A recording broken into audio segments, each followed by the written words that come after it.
Bonjour à tous. Donc déjà, nous nous excusons pour le petit retard. Nous vous souhaitons la bienvenue au premier webinaire de la série Regards croisés sur la fiscalité des cryptoactifs organisé par LexisNexis en partenariat avec Compta Online. Donc un petit mot sur LexisNexis pour commencer. Nous sommes ravis de ce partenariat avec Compta Online puisque c'est une longue histoire entre LexisNexis et les experts comptables pour lesquels nous avons des solutions dédiées, notamment Lexis 360 experts comptables, également la solution Lexis Polyact, logiciel de secrétariat juridique et de rédaction d'actes, ainsi que la revue Déo Actualité ou encore les ouvrages Lexis Pratique fiscale et sociale. Bonjour à tous, Julien Catanès, donc directeur éditorial de Compta Online. Pareil, ravi de ce partenariat et de cet événement. Compta Online, en un mot, un média communautaire 100% digital à destination des professionnels du chiffre et particulièrement des experts comptables. Sur le format, l'idée aujourd'hui, donc, c'est de faire le point en à peu près 1 heure sur l'état du droit et de la fiscalité autour des cryptoactifs, pardon, que ce soit pour les particuliers ou pour les professionnels. Et pour ça, on a un panel d'experts qui vont pouvoir vous parler de leur pratique de ce sujet-là. Donc, j'ai le plaisir et l'honneur d'accueillir et de recevoir aujourd'hui Alexandre Lourimi, avocat fiscaliste et cofondateur du cabinet Orwell. Cabinet Orwell qui est un cabinet spécialisé justement sur les cryptoactifs, enjeux juridiques et fiscaux. Et Alexandre, qui est aussi co-auteur d'un ouvrage publié récemment chez LexisNexis sur le droit des cryptoactifs et de la blockchain. On accueille aussi Blanche Savary de Beauregard, qui est directrice M&A Tax et Customs chez Ledger, le champion français de la sécurisation des cryptoactifs qu'on connaît bien.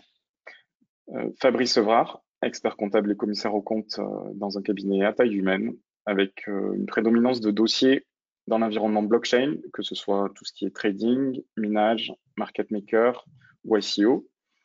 Et enfin, Cédric Saint-Antoine, responsable du service d'accompagnement fiscal personnalisé des PME en Ile-de-France, de la direction départementale des finances publiques des Hauts-de-Seine.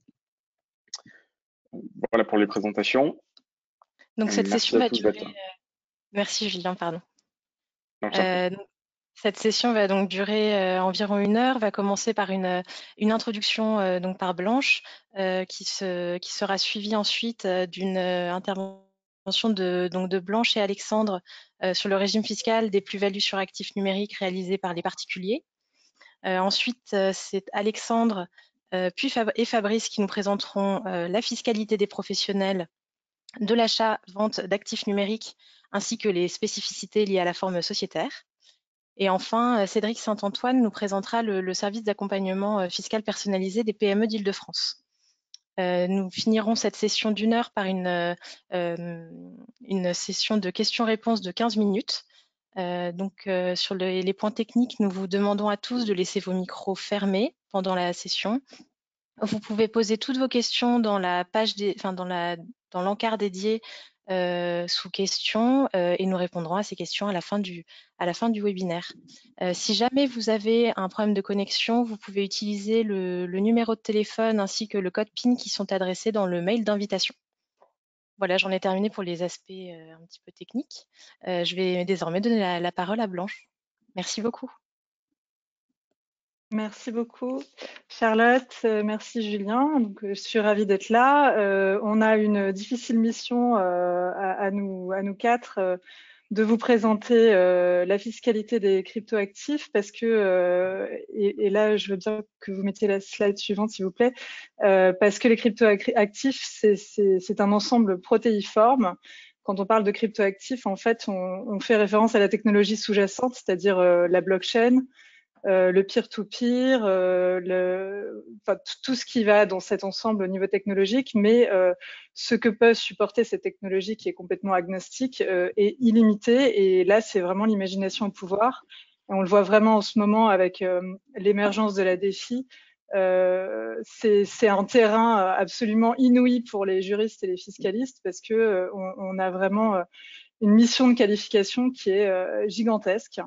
Voilà, donc si on devait réfléchir en grands ensembles, et c'est comme ça qu'on parle habituellement des cryptoactifs, on a l'habitude de distinguer 3 grands ensembles. Les cryptoactifs qui ont des caractéristiques proches de la monnaie, donc c'est peut-être ceux dont on parle le plus. Le cours du Bitcoin en ce moment recommence à flirter avec ses plus hauts sommets, donc voilà, c'est un bon exemple de crypto-monnaie qui est vraiment un moyen de paiement. Le deuxième grand ensemble dont on parle généralement, c'est les cryptoactifs qui ont des caractéristiques proches d'un titre financier. Donc les titres financiers, c'est les obligations, les actions. Et là, c'est une catégorie qui est assez complexe parce que dans tous les pays, pas seulement en France, c'est la catégorie, je dirais, la plus réglementée. Et donc, Telegram en a fait les frais aux États-Unis. Quand on tombe dans cette catégorie, en général, on a des vrais sujets réglementaires. La troisième grande catégorie dont on parle habituellement, c'est celle des utility tokens, des commodités en français. Donc, c'est des tokens, donc en général émis lors d'ICO, qui donnent droit par exemple, à un produit, à un service, et dont le sous-jacent n'est pas en tout cas un titre financier. Voilà, un bon exemple, c'est un utility token qui donnerait un droit à utiliser un cloud, par exemple. Si on passe à la slide suivante, on verra comment le droit français a qualifié à ce stade les actifs numériques. Donc en droit français, on ne parle pas de cryptoactifs, on parle d'actifs numériques. Est-ce qu'on peut mettre la slide suivante, s'il vous plaît? Et là-dessus, il y a eu une définition qui est d'abord apparue dans le Code général des impôts, qui est maintenant dans le Code monétaire et financier, et à laquelle fait référence le Code général des impôts notamment. Et on a donc deux grandes catégories qui émergent en droit français, celle des jetons. Les jetons sont des droits. Donc, si vous regardez la définition qui est à l'écran, c'est écrit petit, mais vous la retrouverez facilement. On voit que, bien sûr, la définition a surtout trait à la technologie sous-jacente. Hein, c'est ce que je disais en introduction. Et donc, les jetons, c'est des droits qui sont des droits qui donnent droit à quelque chose, mais qui n'est pas un titre financier. Donc, vraiment, on exclut les titres financiers de cette définition. C'est ça qui est important. Et on a une deuxième définition qui est une définition de monnaie virtuelle. Et la monnaie virtuelle, elle est définie de façon quand même relativement large, puisqu'on fait référence à quelque chose qui peut être utilisé comme un moyen d'échange. Donc là-dessus, je pense qu'Alexandre a peut-être des commentaires à ajouter, parce que on a quelques problèmes de qualification quand on parle par exemple des non-fungible tokens, donc des tokens non fongibles, c'est-à-dire des tokens qui ont une certaine unicité, enfin une unicité en réalité. On a aussi un problème quand on parle des stablecoins, et bien sûr, on ne sait pas où sont passés les security tokens. Donc, je ne sais pas, Alexandre, si tu veux en dire un mot. Oui, effectivement, la définition juridique des actifs numériques est déterminante, que ce soit en matière bancaire ou en matière fiscale, puisque en matière fiscale, elle conditionne vraiment l'application du régime qu'on va étudier ensuite, qui est le régime des plus-values sur actifs numériques. C'est-à-dire que ce régime s'applique exclusivement lorsqu'on est en présence d'actifs numériques. La deuxième importance, c'est que l'un des aspects majeurs du régime, c'est la neutralisation des transactions crypto-crypto, donc des transactions entre actifs numériques, qui était une demande très importante du secteur, puisque c'est des transactions qui sont très facilement faisables, qui sont quotidiennement dans le secteur des actifs numériques. Et donc, le gouvernement a décidé de dire qu'un échange entre actifs numériques n'était pas un fait générateur d'imposition. Et donc, cette qualification est très importante.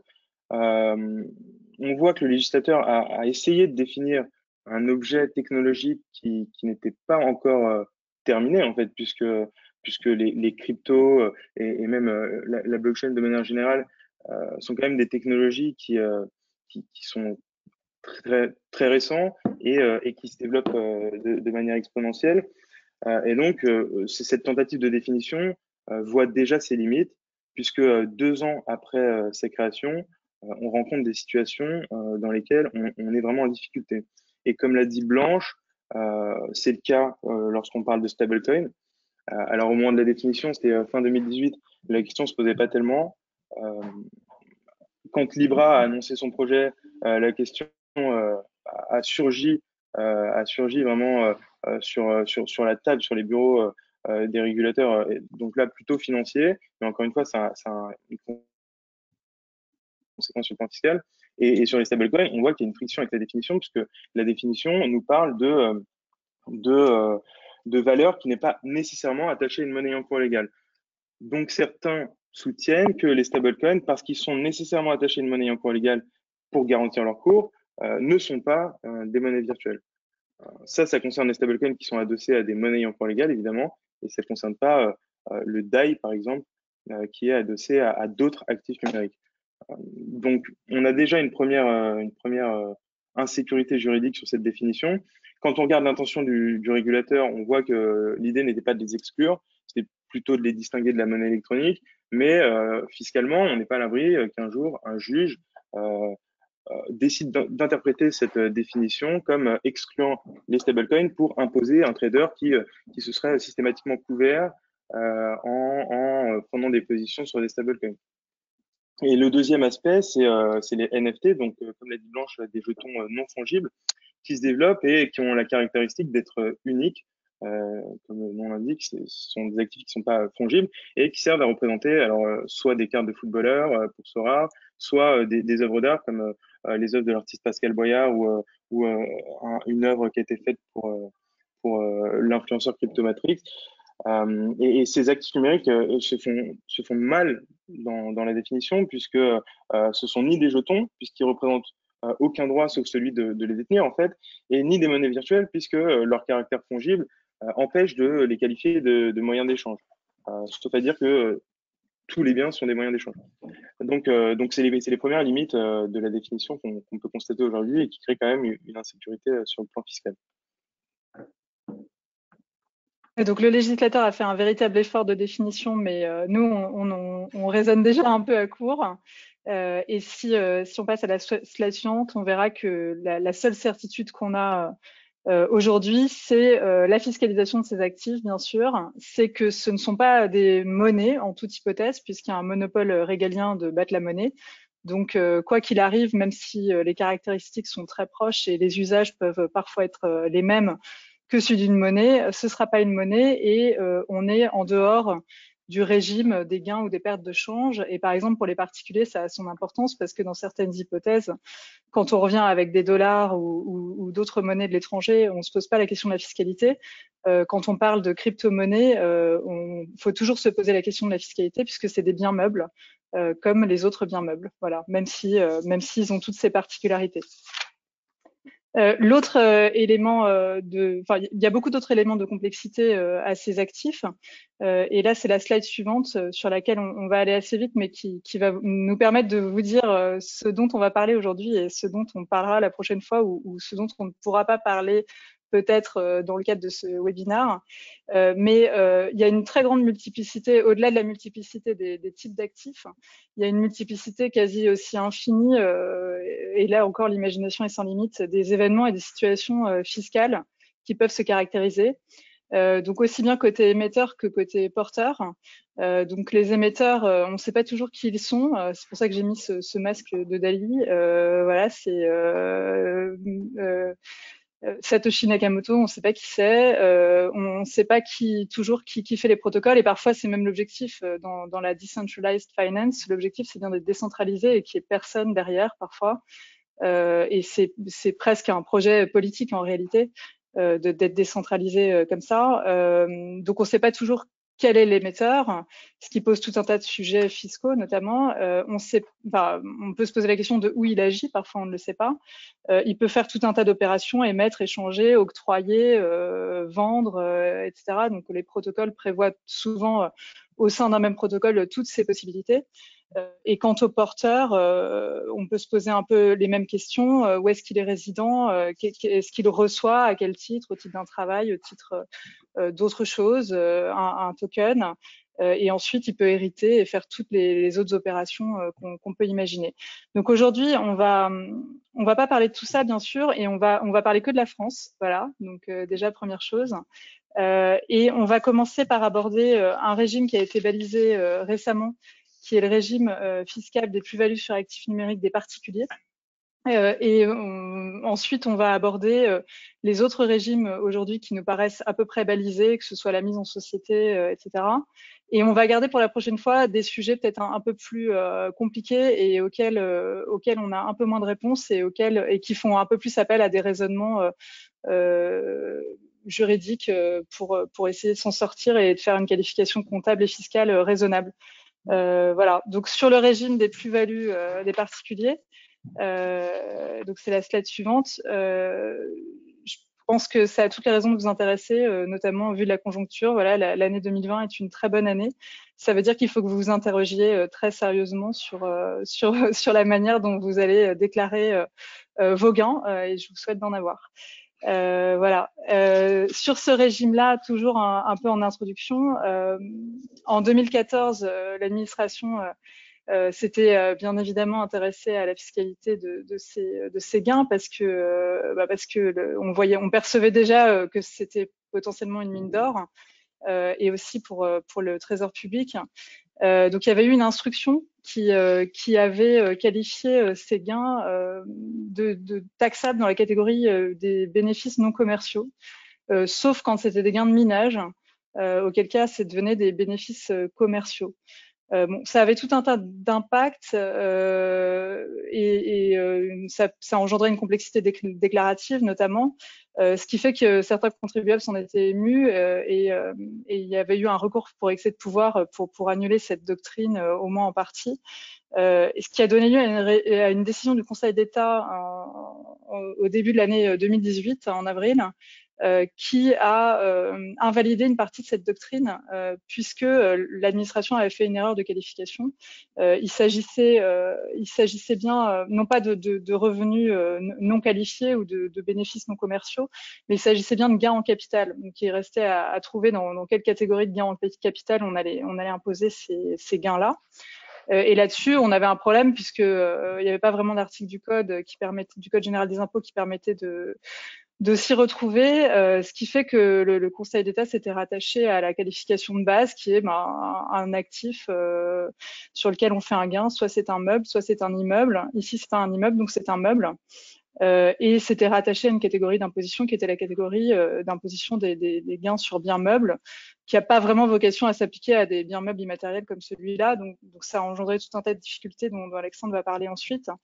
Et le législateur a donc été assez pressé de réagir et de trouver une qualification plus adaptée dans l'année. Voilà, c'était assez rapide.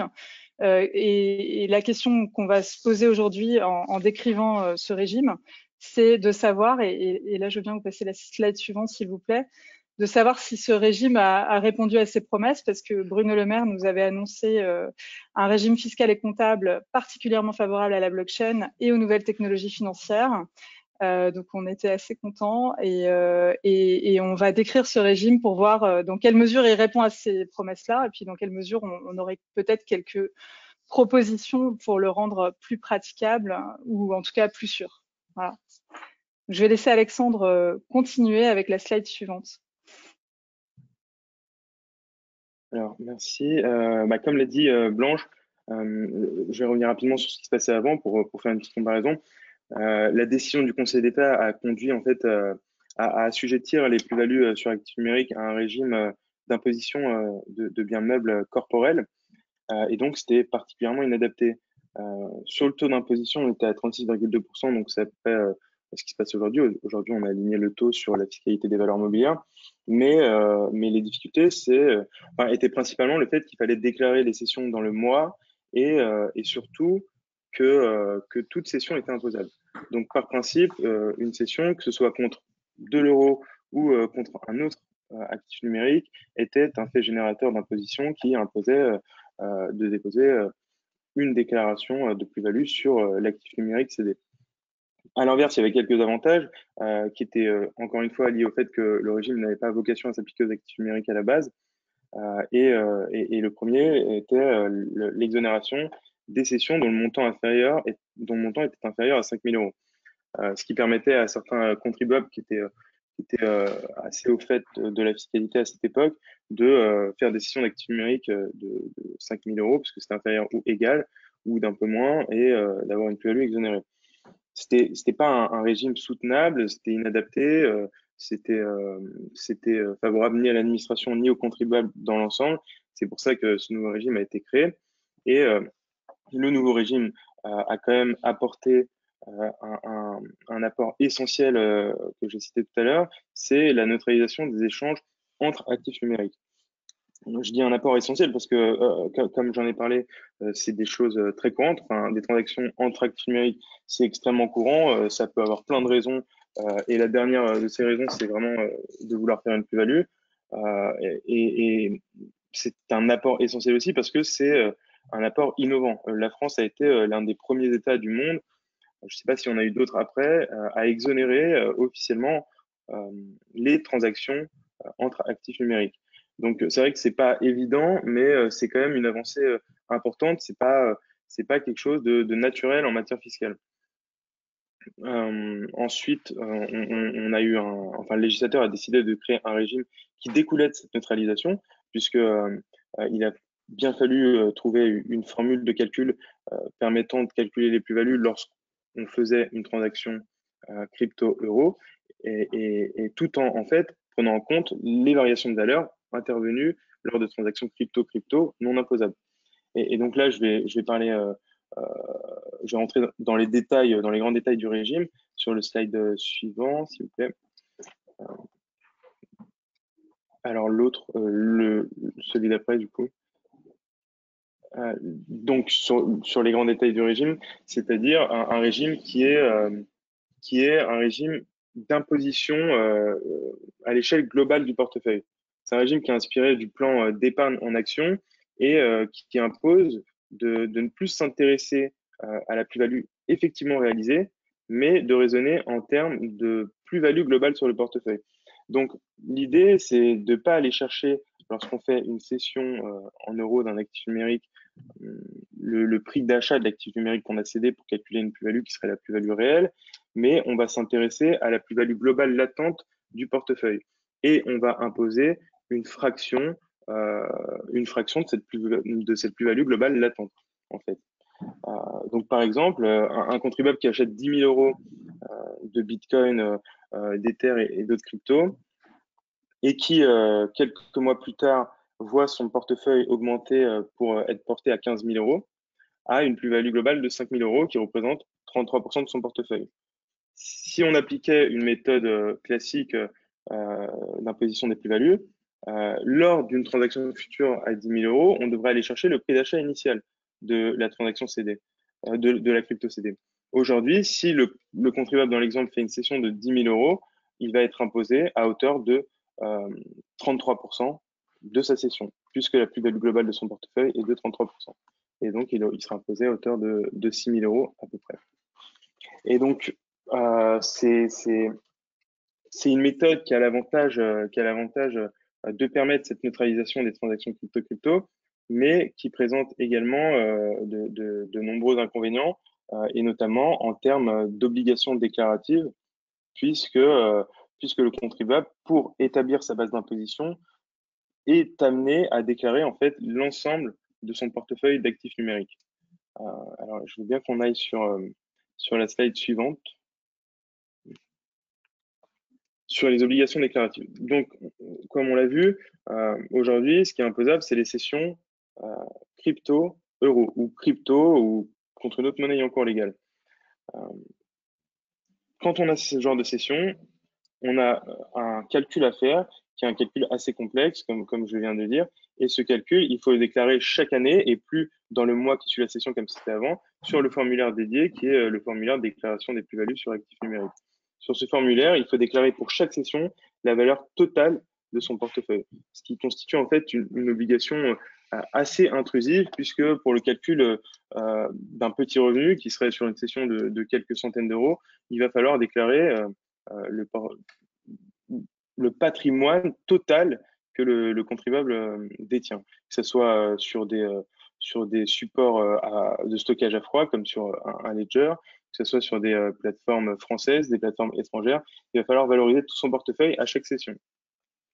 Et à côté de ça, pour voilà, la contrepartie de la création d'un régime et d'un renforcement de la sécurité juridique et fiscale des contribuables, ça a été le renforcement aussi des pouvoirs de contrôle de l'administration fiscale par la création d'une obligation déclarative des comptes sur actifs numériques détenus à l'étranger, un peu sur le modèle de ce qui se fait sur les comptes financiers classiques. Et sur cette obligation déclarative, on a une question qui se pose souvent, c'est qu'est-ce qu'un compte? En fait, qu'est-ce qu'un compte à déclarer? À l'étranger, ça va, c'est clair. Mais qu'est-ce qu'un compte sur actif numérique? Un compte sur actif numérique, c'est vraiment un compte qu'on détient, qu'un tiers détient en notre nom et pour notre compte. Donc, à mon sens, en tout cas, ça exclut tous les supports de stockage d'actifs numériques qui seraient détenus directement par le contribuable. Et là, je pense encore une fois à des portefeuilles de stockage à froid comme un Ledger, à des portefeuilles, à des hot wallets qui seraient détenus directement par le contribuable. Et donc, autrement dit, ce qu'il faut déclarer, c'est les comptes ouverts sur des plateformes qui détiennent les clés privées ou alors qui détiennent les actifs numériques pour son compte, pour le compte du contribuable. Voilà pour les obligations déclaratives. Je suis passé un peu vite sur la première slide, mais je précise que ce régime des plus-values sur actifs numériques s'applique uniquement lorsqu'on est dans le cadre d'une cession réalisée à titre onéreux et occasionnel.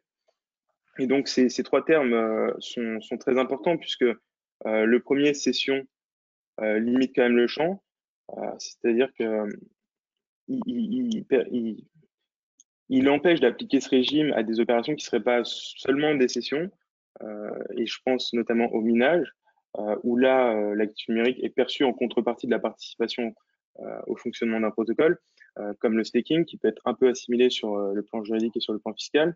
Il ne s'applique pas non plus à d'autres revenus qu'on pourrait obtenir en participant, en fournissant de la liquidité sur un protocole.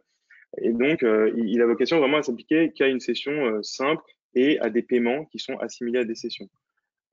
Pour tout ce qui est question relative aux nouveaux usages des actifs numériques, comme le staking, le minage, le farming, enfin, tous les nouveaux usages, on en parlera dans la deuxième partie du webinaire qui aura lieu en décembre et qui sera beaucoup plus prospectif puisqu'on n'a aucune réponse pour l'instant. On est obligé de raisonner par déduction, par analogie. La deuxième condition pour que le régime qui vient d'être présenté s'applique est que la cession soit à titre onéreux. Donc, en principe, une cession qui serait réalisée à titre gratuit relèverait des droits de mutation à titre gratuit et non du régime des plus-values sur actifs numériques. Et enfin, il faut que cette cession soit réalisée à titre occasionnel. Et là, c'est la grosse interrogation qui se pose, mais qui est quand même qui s'éclaircit progressivement. C'est de savoir en fait qu'est-ce qu'un contribuable qui achète et vend des actifs numériques à titre occasionnel. À partir de quand il devient un professionnel et à partir de quand on doit considérer qu'il agit à titre habituel. Voilà, c'est la troisième condition sur laquelle on va revenir un peu après quand on abordera la distinction entre le régime des pros et le régime des particuliers. Voilà. Je pense que Blanche, tu vas enchaîner sur les sanctions. Ouais. Rapidement sur les sanctions, voilà la slide suivante. Si on omet de déclarer ses plus-values, on est passible des sanctions classiques. C'est-à-dire que c'est des pénalités proportionnelles au montant de l'impôt éludé. Ça peut être 10%, ça peut être 40%, ça peut aussi être 80% en fonction de la gravité, on va dire, du comportement. Sur les sanctions, on va noter aussi quand même, parce que ça intéresse tout le monde, que l'année 2017 se prescrit plus tard que prévu. Donc, généralement, on parle d'une prescription de 3 ans. Mais là, avec le Covid, l'administration s'est ménagé la possibilité d'augmenter sa durée de contrôle. Donc, on est prescrit en juin 2021. Il faut aussi noter que dans les comportements particulièrement graves, qui relèvent vraiment de la fraude, donc du pénal, la prescription de 3 ans ne tient pas. On est sur une prescription décennale. Et qu'en cas de fraude caractérisée au pénal, on sort des infractions, des pénalités proportionnelles. On peut avoir de la prison, on peut avoir des amendes qui peuvent être très élevées. Je voudrais aussi signaler que la déclaration des comptes à l'étranger, ça ne sert pas à l'assiette fiscale, mais que le fait de ne pas le faire, de ne pas déclarer ses comptes à l'étranger ou de ne pas déclarer ses comptes en crypto, en l'occurrence, c'est aussi passible de sanctions qui sont cette fois forfaitaires. et qui peuvent aller jusqu'à 1500 € par compte non déclaré. Et puis surtout, ça peut rentrer dans le faisceau d'indices qui permettrait de caractériser une fraude. Donc, il est quand même de bonne politique de prendre l'habitude de faire ces déclarations, même si dans le cas des cryptos, elle va être assez fastidieuse parce que on peut avoir autant de comptes que de comptes sur des exchanges. Voilà. Et pour rapidement conclure sur ce régime des particuliers, et après les sujets professionnels seront abordés, et c'est la slide suivante. Donc si on doit répondre à Monsieur le maire et voir si vraiment on est satisfait de ce régime, ça transparaissait de nos remarques, hein, mais on a quand même quelques propositions à formuler. La première, c'est que les moins-values ne sont pas reportables. Les moins-values nettes en fin d'année ne sont pas reportables sur l'année suivante. Et ça, c'est le seul régime pour lequel on constate ça. Alors, autant on peut comprendre que ce soit pas reportable sur le revenu global sur le revenu global. On peut comprendre que ce soit tunnelisé, pour reprendre le jargon fiscaliste. Mais en revanche, on a du mal à comprendre que, avec la volatilité de ces crypto-actifs, une année, d'une année sur l'autre, on puisse pas reporter une moins-value nette. Ça, c'est difficile à comprendre et ça pourrait relever de la rupture d'égalité. Sur les obligations déclaratives, je crois qu'Alexandre a été assez clair là-dessus, c'est extrêmement fastidieux. C'est pas à la portée du premier venu. À part dissuader les gens de déclarer, on voit pas très bien l'objectif. C'est pas super adapté au fait d'être un particulier. Et puis par ailleurs, il y a quand même une forme d'immixtion parce que l'ISF n'existe plus et pourtant on se retrouve à déclarer l'ensemble d'un patrimoine. C'est un petit peu étonnant là aussi.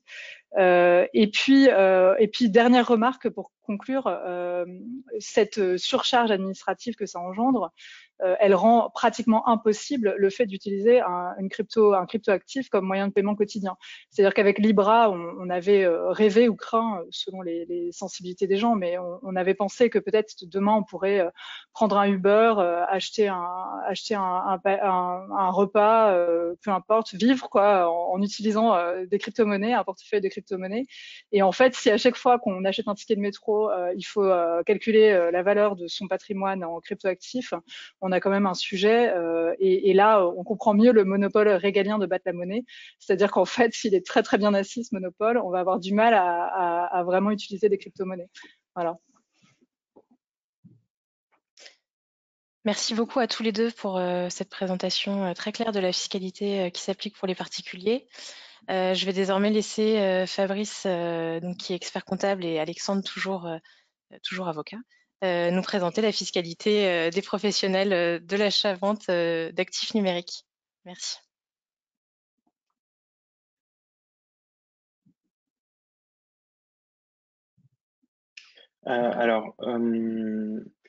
Merci. Donc, je rebondis sur ce que je disais tout à l'heure, hein. Le régime des plus-values sur actifs numériques s'applique aux particuliers. Et le particulier est défini par opposition à la personne qui agit à titre de profession habituelle.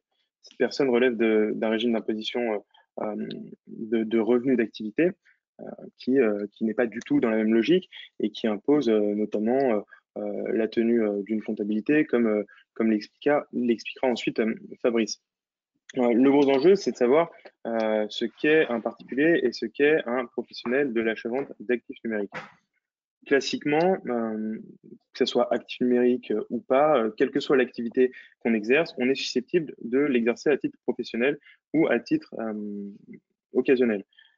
Et les critères retenus de manière générale sont la fréquence des opérations qu'on exécute dans le cadre de cette activité, le montant que ces opérations représentent et l'intention du contribuable, qui est de s'inscrire ou pas dans une activité lucrative. Pour les actifs numériques, ces critères apparaissent assez peu pertinents compte tenu de ce que Blanche a expliqué de leurs caractéristiques. Notamment, ce sont des actifs qui sont fongibles pour la plupart, qui sont très facilement échangeables. Les plateformes d'échange sont vraiment légion. On peut avoir une application installée sur son téléphone, un accès à Internet, et ça suffit pour passer plusieurs dizaines, plusieurs centaines d'ordres. Donc, on voit que la fréquence de la transaction n'est pas nécessairement significative. Moi, enfin, j'ai beaucoup de clients qui ont une activité professionnelle, qui sont par exemple chauffeurs de taxi et qui, pendant qu'ils attendent une course, voilà, prennent des positions sur Kraken. Donc, à mon sens, c'est pas un critère qui permet de qualifier la démarche professionnelle. Le montant également n'est pas un critère qui permet de discriminer suffisamment un professionnel qui serait assujetti à juste titre à des obligations comptables d'un particulier qui serait dans le cadre d'une gestion de son patrimoine privé. Parce que, comme certains l'ont connu, les cryptos connaissent des variations de cours qui sont parfois considérables. On l'a vu ces derniers temps, enfin, sur l'année, le Bitcoin a augmenté de plus de 200-300%, je pense, et depuis sa création, de près de 5000%. Donc, discriminer un professionnel d'un particulier sur le seul fondement du montant, ce serait faire de professionnels des contribuables qui auraient soit eu un peu de chance, soit été très, très habiles, en fait. C'est pour ça qu'à mon sens, les critères à retenir pour distinguer un professionnel d'un particulier devraient être ceux qui ont été retenus dans un premier temps par la jurisprudence, puis par le législateur qui a légalisé ces critères, qui sont ceux des conditions analogues à celles d'un professionnel. Un professionnel, fiscalement, devrait être celui, en matière d'achat-vente d'actifs numériques, qui se comporte comme tel. Et ça pose la difficulté de savoir, en matière d'actifs numériques, qui est un secteur qui est pas encore, qui se professionnalise énormément, mais qui est quand même jeune, la question de savoir quels sont les critères pour apprécier ces circonstances professionnelles. Et là, on a des pistes quand même. Alors, le nombre et le montant peuvent rester pertinents, mais sans suffire à eux seuls. D'autres critères plus qualitatifs apparaissent plus évocateurs, à mon sens. Par exemple, le savoir-faire développé, le fait de s'inscrire dans une accumulation de connaissances et de compétences pour optimiser de manière régulière et avec une certaine intensité ses gains et ses opérations. Et le critère de la sophistication des moyens, qui lui aussi permettrait de distinguer les deux, permettrait de distinguer celui qui boursicode sur des cryptos de celui qui s'inscrit dans une démarche rationnelle, organisée, à des fins professionnelles. Et sophistication des moyens, ça pourrait être avoir recours à des outils de trading complexes ou avoir une stratégie de couverture préétablie, réfléchie. Voilà. Donc, ça reste quand même difficile aujourd'hui de distinguer très clairement ces critères, mais ça aurait peu de sens de sonder uniquement sur la fréquence et sur le montant pour qualifier un contribuable de professionnel en matière d'achat-vente d'actifs numériques, à mon sens. D'autant que ça peut avoir des conséquences très très importantes, et là je vais laisser Fabrice les expliquer. Alors, ouais, donc comme ça a été expliqué, en fait, en tant que particulier, si après vous êtes qualifié en tant que professionnel, bah, la comptabilité elle est plus subie que choisie. En fait, parce qu'en fait, vous allez basculer dans le régime des professionnels et vous êtes passé d'un cadre, du coup, au niveau des particuliers qui était relativement simple à comprendre, où au niveau on ne taxait pas les flux crypto, par exemple. Alors que dans le domaine des professionnels, ça ne fonctionne pas du tout comme ça. En fait, on va être obligé de retracer toutes les opérations économiques. Donc, quand vous vendez un Bitcoin, vous achetez un Ether, c'est une opération économique, c'est taxable. Donc, on doit, nous, le comptabiliser, le mettre en comptabilité, et ça sera un fait générateur de la fiscalité, in fine, sur l'impôt sur le revenu. Alors, j'aime bien aussi prendre le parallèle que c'est une comptabilité qui est subie, parce que, en fait, vous allez être considéré comme un entrepreneur individuel. Alors, quelle est la principale conséquence? C'est que vous êtes taxé sur le revenu. En fait, vous ne bénéficierez pas de l'IS. Donc ça, c'est un petit peu ici une situation en fait qu'on voit se réaliser. Généralement, c'est les gens qui n'ont pas anticipé, c'est qu'ils s'aperçoivent vraiment qu'ils basculent dans certains critères où ils pourraient basculer en tant que professionnels, considérés comme professionnels d'un point de vue fiscal. Du coup, il leur faut une comptabilité. Donc, ils viennent vers nous pour produire une glace fiscale. Sauf que quand vous êtes entrepreneur individuel, la problématique, c'est qu'il faut un centre de gestion. Sinon, alors, à moyen terme, ça va disparaître, mais à l'état actuel, il faut avoir un centre de gestion, sinon votre bénéfice, donc la différence entre vos ventes et vos achats, sera taxé. C'est-à-dire que vous serez majoré de 25% de base de calcul pour la base de calcul de l'impôt. On fait le résultat comptable, on le majore de 25% et c'est ce qui va être inséré dans votre déclaration d'impôt. Donc, ça peut être assez pénalisant pour l'entrepreneur individuel et surtout pour le particulier qui n'avait pas du tout anticipé ces problématiques-là. Donc, les conséquences sont assez désastreuses d'un point de vue fiscal, sachant que s'ajoute à cette problématique du coup de taxation au niveau de l'impôt sur le revenu, s'ajoutent les prélèvements sociaux qui viennent remettre une couche de fiscalité sur les revenus qui sont issus. Donc, vous voyez, vous partez d'une taxation à 30% à taxe flat quand vous êtes particulier, et quand vous basculez dans le régime des professionnels, non encadrés, entre guillemets, vous n'avez pas anticipé les problématiques, vous allez être taxé quasiment à 60-65% de vos gains. Vous voyez que l'intérêt d'anticiper les problématiques du coup, de considération si vous êtes professionnel ou pas, il ne faut pas attendre du coup la fin d'année pour se poser la question, parce que là, in fine, ça va être trop tard. Et ce qu'on voit généralement, c'est que les particuliers n'ont pas retracé tous les flux, ne voient pas forcément l'intérêt de conserver les CSV et surtout n'appréhendent pas le résultat comptable. Parce qu'il y a des règles très particulières quand on va de comptabilisation, et qu'on n'anticipe pas du tout et ont une vision totalement erronée du résultat fiscal sous-jacent. Donc après, on passe un petit peu. Ils surtout n'anticipent pas du tout la taxation qui va arriver derrière. Parce que le fait de faire un résultat comptable, c'est une chose.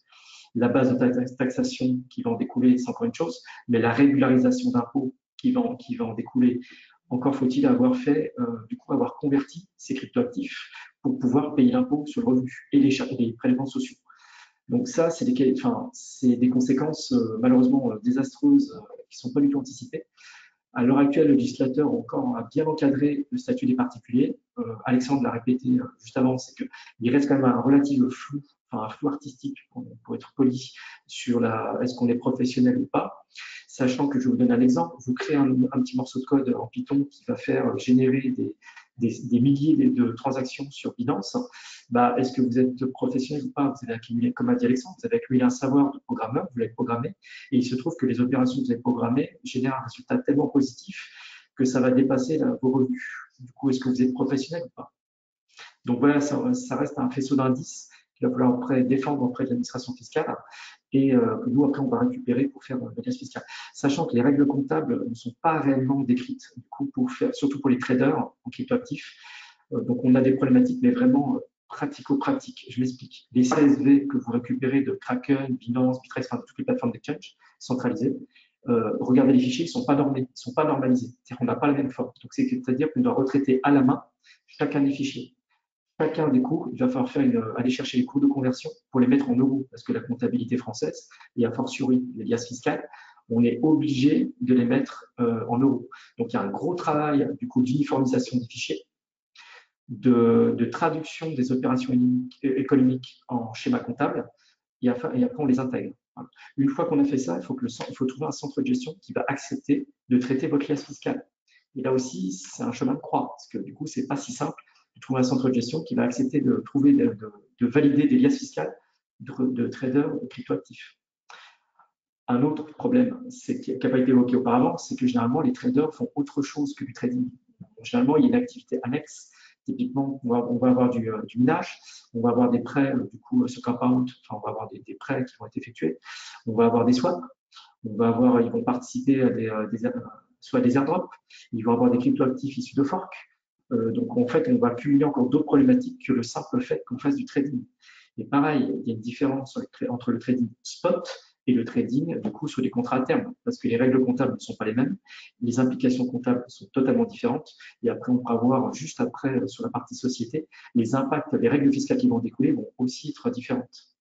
Donc, vous voyez que finalement, on parle d'un statut des particuliers, où là, certes, j'entends ce que dit Blanche, ce que dit Alexandre, assez complexe à appréhender sur les documents, mais je peux vous dire que quand vous basculez dans la catégorie des professionnels, c'est le début de la complexité, parce que la mécanique comptable fait que toute opération devient complexe à comptabiliser, et d'autant plus a fortiori sur les cryptoactifs.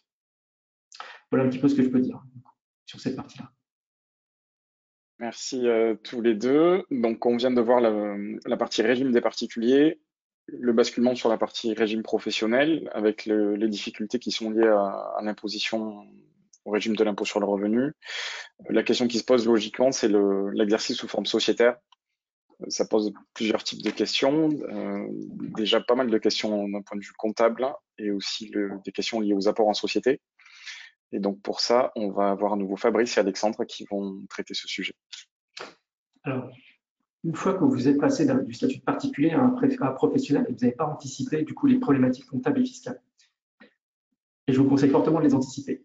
L'avantage de passer en format société, c'est que c'est vous qui allez choisir entre guillemets la comptabilité. C'est-à-dire que vous allez pouvoir être dans une démarche d'anticipation de voir les schémas comptables qui vont être adoptés et du coup d'anticiper la fiscalité sous-jacente. Sachant que les cas problématiques que l'on rencontre actuellement, on les verra dans le prochain webinaire. Du coup, typiquement, quand vous allez intervenir sur les pools, le staking, ce genre de choses, où là, les règles comptables sont encore assez complexes et on va essayer de faire ce qu'a dit Alexandre, c'est-à-dire essayer de raccrocher ça à ce qu'on connaît approximativement. Là, au niveau comptable, on a des textes, enfin, c'est l'autorité des normes comptables qui produit des règlements qui sont applicables à tous les experts comptables et à tous les commissaires en compte, qui va permettre de traduire comptablement des opérations économiques. Donc, il y a deux règlements, enfin, il y a eu plusieurs règlements successifs qui se sont, on va dire, qui ont abouti à faire à traduire les schémas comptables pour les ICO. Donc ça, on sait globalement maintenant comptabiliser l'ICO du côté de l'émetteur et du côté du participant, du coup de la personne qui va atterrir le jeton. On sait traduire maintenant, il y a eu les opérations sur les PSAN, donc ce que font tous les PSAN et toutes les opérations du coup, qui sont maintenant réglementées, on sait plus ou moins comptabiliser. Donc on voit un petit peu, là l'ANC a fait un énorme travail sur les méthodes de comptabilisation. Malheureusement, il y a encore des spécificités qui font qu'on n'a pas encore, tout n'est pas expliqué. C'est pour ça que quand on vient nous voir, on dit comment ça se comptabilise. Malheureusement, c'est très complexe parce que à question unique, il y a multiples réponses.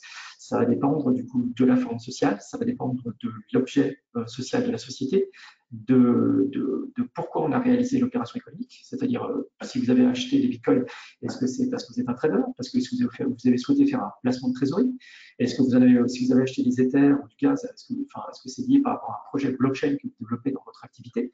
Donc ça, en fait, ça va déjà, il y a tout un faisceau de questions, d'interrogations à anticiper, à réfléchir, parce que la réponse qui va en découler va potentiellement être différente.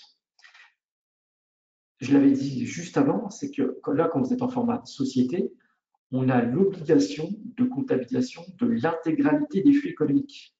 Donc, c'est ça qui est fondamental, parce que parfois, je vois des amalgames, les gens disent, non, il n'y a pas besoin de comptabiliser ici. Parce que quand vous allez acheter un Ether, nous, on va l'enregistrer, vous allez le vendre, du coup, cet Ether. Il y a une opération de cession, on va la comptabiliser, et vous allez acheter un Bitcoin suite à la vente de cet Ether. Vous allez faire un swap. C'est des opérations économiques, du coup, on doit les comptabiliser. Et là, les méthodes de comptabilisation vont différer en fonction de l'objectif économique qui était poursuivi par l'entrepreneur. Donc, malheureusement, tout ce qui est withdraw doit être comptabilisé, puisqu'un withdraw, ça peut très bien être un paiement d'un fournisseur, ça peut très bien être un transfert vers notre plateforme. Les déposits, ça peut être très bien des factures de vente que vous avez fait payer en cryptoactifs. Vous allez avoir tout ce qui est staking, donc vous allez avoir des intérêts probablement financiers sur des placements que vous avez effectués. Donc, pareil, la méthode de comptabilisation, il va falloir y réfléchir un petit peu en amont. Et il va falloir traduire toutes ces opérations en euros. Donc, on a la problématique majeure, ça va être ceux qui font du staking, où ils reçoivent des fractions de tokens ou de cryptoactifs toutes les X minutes. Du coup, se pose la comptabilisation, est-ce que je vais comptabiliser toutes les X minutes le cryptoactif sous-jacent? Alors là, on essaye, pareil, j'essaye de raisonner systématiquement par analogie avec les commerçants. Un commerçant, vous allez tous acheter votre pain chez le boulanger. Le boulanger, il a une caisse, sauf qu'en comptabilité, on n'enregistre pas toutes les ventes de pain qui sont effectuées à la minute. On enregistre ce qu'on appelle un Z de caisse, c'est-à-dire une centralisation des écritures. Donc déjà, une bonne nouvelle, c'est qu'on va pouvoir centraliser les écritures au niveau comptable, au moins à la journée, ce qui allège énormément en partie la comptabilité. Mais ce qui n'exonère pas que chaque flux soit quand même converti en euros. Sachant qu'il va falloir aussi comptabiliser les frais de transaction, qui sont parfois, dans les fichiers qu'on nous envoie parfois, qu'on croise de temps en temps, sont en cryptoactifs. Donc, il va falloir aussi faire les traductions et il va se poser la question des poussières. C'est-à-dire, si c'est des satoshi, malheureusement, la comptabilité française est faite en centimes d'euros. Donc, tout ce qui est inférieur à un centime d'euro, on ne peut pas le mettre en comptabilité. Donc, il va falloir anticiper ces problématiques si vous avez des flux, si le client a des flux, un nombre de flux assez important qui génèrent des poussières de transactions, à qui, au final, quand les petites rivières font les grands fleuves, ça commence à faire des dizaines, centaines, milliers, dizaines de milliers d'euros si les opérations sont la régularité des opérations est assez significative. Sur les options de comptabilisation, parce que ça, c'est la question qui revient quasiment systématiquement quand on a en entretien. Pareil, ça va être en fonction de l'usage. Les placements de trésorerie, c'est une bonne possibilité en fonction si ce n'est pas lié à l'activité de la société. Par exemple, vous êtes un prestataire de service Du coup, vous êtes coach sportif, par exemple, je dis n'importe quoi. Si vous avez de la trésorerie excédentaire dont la société n'a pas besoin, je vais revenir juste après, vous pouvez très bien placer en trésorerie. Il n'y a pas de contrainte. Ça risque de poser des problématiques bancaires, si vous voyez ce que je veux dire, au niveau de la justification de l'origine de la provenance des fonds.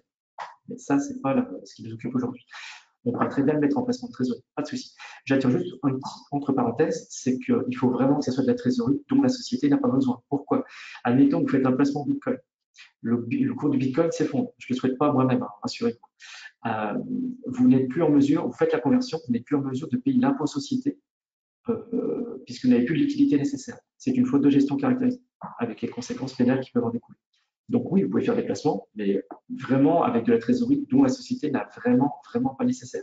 Sachant que la période du Covid qu'on a vécue et qu'on est en train de vivre nous a appris qu'il faut quand même avoir suffisamment de trésorerie pour faire face aux différentes problématiques. Donc ça, anticipez bien, du coup, si vous placez une partie de votre trésorerie, voilà, les problématiques à anticiper. Il ne faut pas non plus que ça soit mettre en péril la société. Si vous êtes un professionnel de l'achat-vente, vous êtes un trader, pareil, il va falloir voir qu'est-ce que vous tradez comme opération. Est-ce que vous passez par différentes plateformes? Et quand vous basculez dans le monde des professionnels, ça c'est très important, il faut avoir des comptes corporate.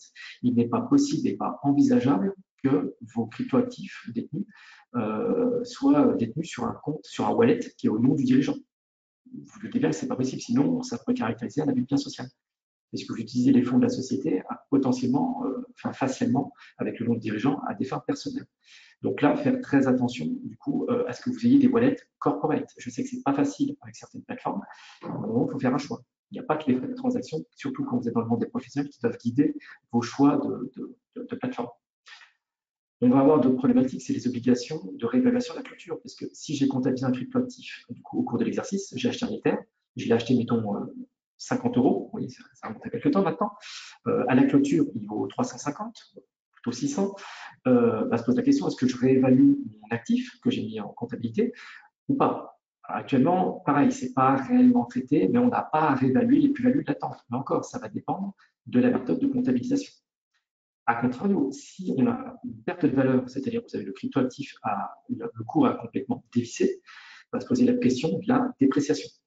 Donc, il va falloir enregistrer une comptabilisation, une perte de valeur, c'est-à-dire rapprocher la valeur comptable, mettons, qui valait 100 quand je l'ai comptabilisé, au bilan, quand je fais le bilan au 31 décembre, ou à la date de clôture, ça vaut 50, je vais devoir comptabiliser une dépréciation, d'accord, comptable. Et là, après, je laisserai un petit peu Alexandre du coup, expliquer sur les problématiques fiscales qui en découlent, c'est-à-dire est-ce que la charge de dépréciation comptable est une charge fiscale. Donc ça, c'est relativement important et anticipé. Se pose aussi la problématique vous avez perdu vos cryptoactifs, vous avez fait voler vos toilettes, votre clé privée.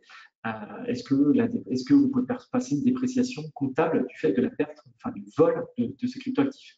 Alors, ça, moi, personnellement, je demande à ce qu'il y ait un dépôt de plainte, hein, bien qu'il ne va pas se passer grand-chose derrière, mais il faut quand même bien aller vers des problématiques, qu'on ait bien un élément de preuve comme quoi ce n'est pas de votre propre fait que vous avez perdu vos toilettes.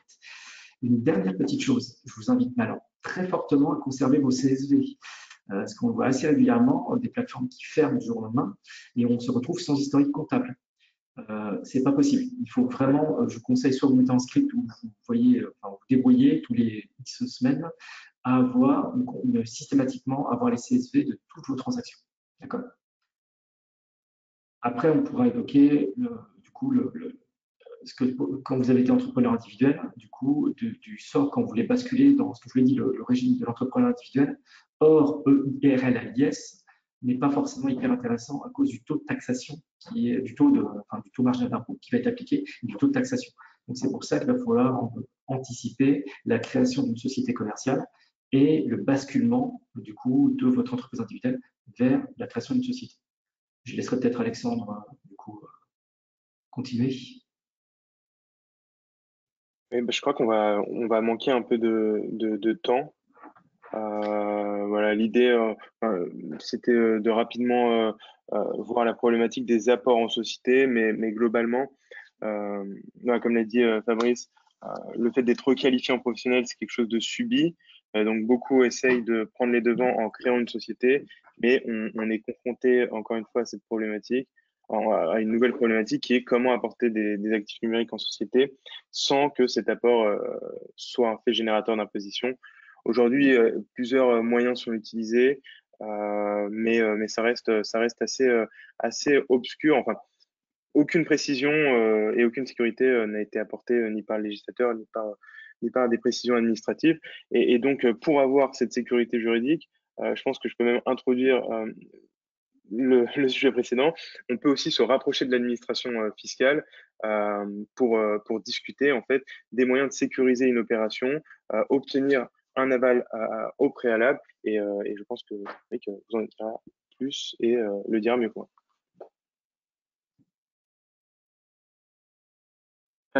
Oui, merci. Effectivement, je prends la parole en tant que représentant de l'administration fiscale et plus particulièrement de la direction départementale des finances publiques des Hauts-de-Seine, où je suis responsable d'un service d'accompagnement fiscal personnalisé des PME. Alors moi, je ne vais pas revenir sur toutes les règles qui vous ont été expliquées et très bien expliquées jusque-là. Moi, je veux simplement, comme Alexandre vient de le dire, vous parler pendant quelques minutes de sécurité juridique.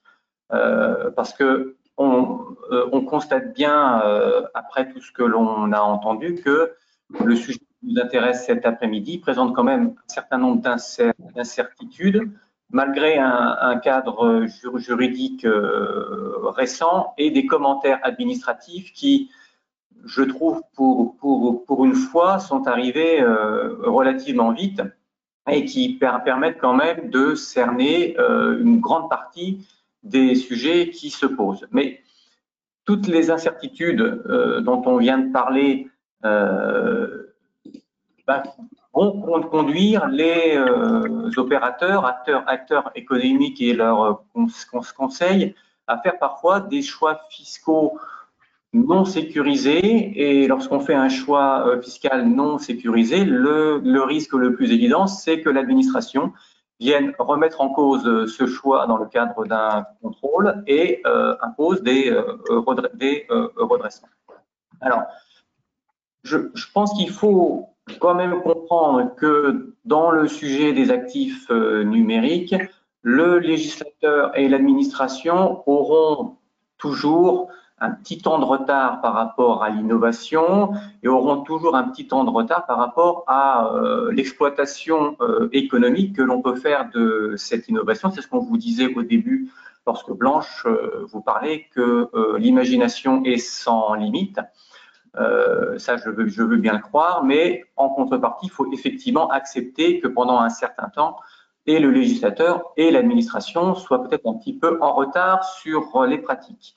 Cela dit, je ne dis pas ça pour qu'on accepte de façon passive cette insécurité juridique. L'insécurité juridique, ce n'est pas une fatalité non plus, et notamment parce que l'administration propose un certain nombre d'outils pour la limiter au maximum. Le principal outil qui est le cadre juridique général de la sécurité juridique, c'est le rescrit fiscal. Alors, je suppose que la plupart d'entre vous, peut-être, vous savez ce qu'est un rescrit. C'est une prise de position formelle de l'administration sur la règle fiscale applicable à une situation de fait et de droit. Ce rescrit, il est émis sur demande de l'usager, particulier ou professionnel, qui présente à l'administration sa situation de fait et de droit et qui demande à l'administration de se prononcer sur la règle applicable. Généralement, cet usager, avec son conseil, a déjà procédé à une analyse et demande de façon concrète à l'administration de valider l'analyse qui a été faite de la situation. Lorsque l'administration émet ce rescrit, il a un intérêt parce qu'il est opposable. C'est-à-dire qu'à situation de fait et de droit constant, l'administration fiscale ne reviendra pas sur la position qui a été prise. Évidemment, si la situation de fait qui est décrite n'est finalement pas celle qui est avérée ou si la législation évolue entre-temps, le rescrit n'a plus de valeur. Mais juridiquement, c'est l'outil de sécurité juridique le plus puissant. Il est accessible, comme je le disais, à la fois aux particuliers et aux professionnels, et vous pouvez saisir votre service des impôts des particuliers ou votre service des impôts des entreprises d'une demande de rescrit en présentant votre situation et en demandant que l'administration se prononce sur la règle applicable. L'administration a voulu aller un peu plus loin concernant la sécurité juridique des entreprises, puisque en mars 2019 ont été créés dans chacune des régions un service d'accompagnement fiscal personnalisé des PME.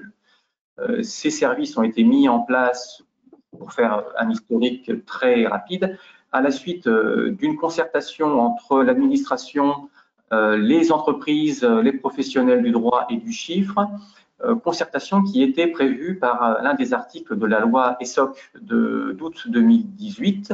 Alors peut-être que cette loi, vous n'en avez pas entendu parler ou vous l'avez oubliée peut-être, mais en tout cas c'est une loi extrêmement importante sur le fonctionnement de l'administration et sur ses relations avec les usagers, en l'occurrence les contribuables s'agissant de l'administration fiscale. Ce service d'accompagnement, c'est un service de sécurité juridique et il présente l'avantage pour les entreprises de donner aux chefs d'entreprise et à ses conseils un contact direct, dédié, avec une personne identifiée, avec laquelle ils vont pouvoir évoquer tous les sujets fiscaux de leur entreprise, que ce soit parce que la question est complexe et peut-être mal traitée en doctrine, ou alors parce que c'est un événement de la vie économique de la société qui présente un enjeu stratégique et financier important et que le chef d'entreprise souhaite sécuriser en amont le traitement fiscal de cette opération.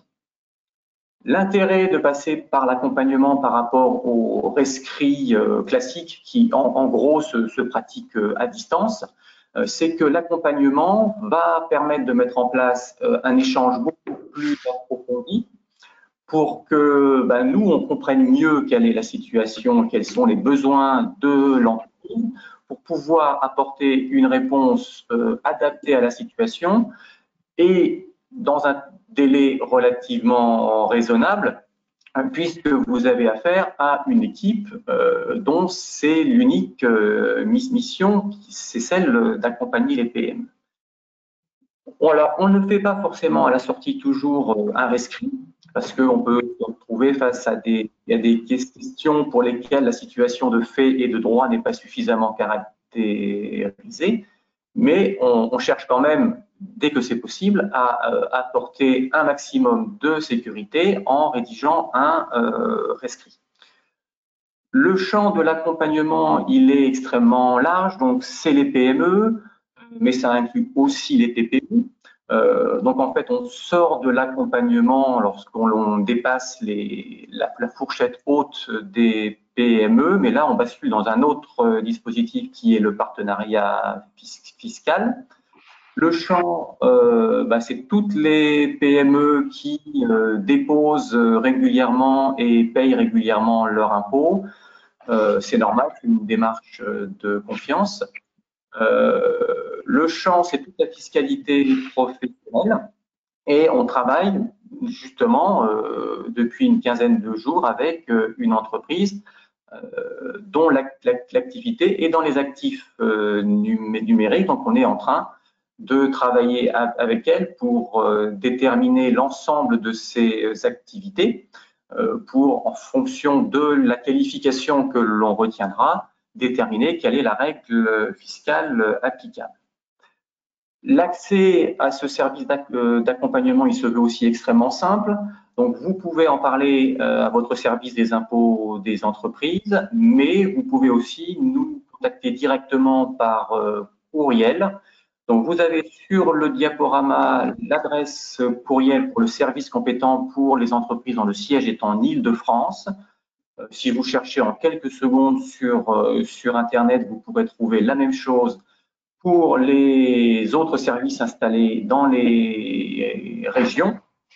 Si vous ne trouvez pas, vous nous écrivez à cette adresse-là et on vous transmettra toutes les modalités de contact. Donc, au-delà du sujet qui nous intéresse cet après-midi, n'hésitez pas à faire appel à nous si vous voulez sécuriser en amont des situations dont la qualification n'est pas forcément claire ou qui présentent pour vous un enjeu stratégique ou financier important. Voilà ce que je voulais dire sur l'offre de sécurité juridique de l'administration fiscale. Parfait, merci Cédric, c'était très clair. Merci à tous les intervenants. Donc on va passer à la partie questions-réponses. Alors on a pris un petit peu de retard sur le planning et sur ce qui était prévu à la base et on a beaucoup de questions de l'autre côté, donc on va pas pouvoir répondre à toutes les questions, mais on va en prendre quelques-unes quand même. Déjà un premier rappel, il y a un deuxième webinaire qui, comme ça a été dit plusieurs fois aujourd'hui, est destiné à traiter des questions peut-être plus prospectives ou moins définies d'un point de vue juridique, ou alors des opérations vraiment plus complexes. Donc les questions, il y en a eu quelques-unes sur ce sujet qui portent sur ces thématiques-là, elles seront traitées dans ce deuxième webinaire.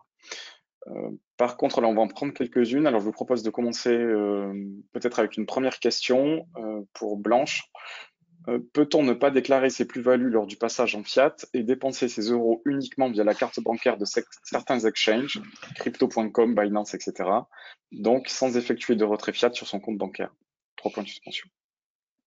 Oui, alors là, il faut peut-être juste rappeler que le fait quand on échange ces cryptos contre quelque chose qui n'est pas crypto, on n'est pas en crypto-crypto par hypothèse. Donc, on échange contre des fiat, on réalise un gain ou une perte. Et l'endroit où ces fiat sont importe peu. On a simplement un compte en fiat sur un exchange et on a bien réalisé un gain ou une perte. Donc voilà, dès lors qu'on n'est plus en crypto, en fait, il faut se poser la question de la déclaration.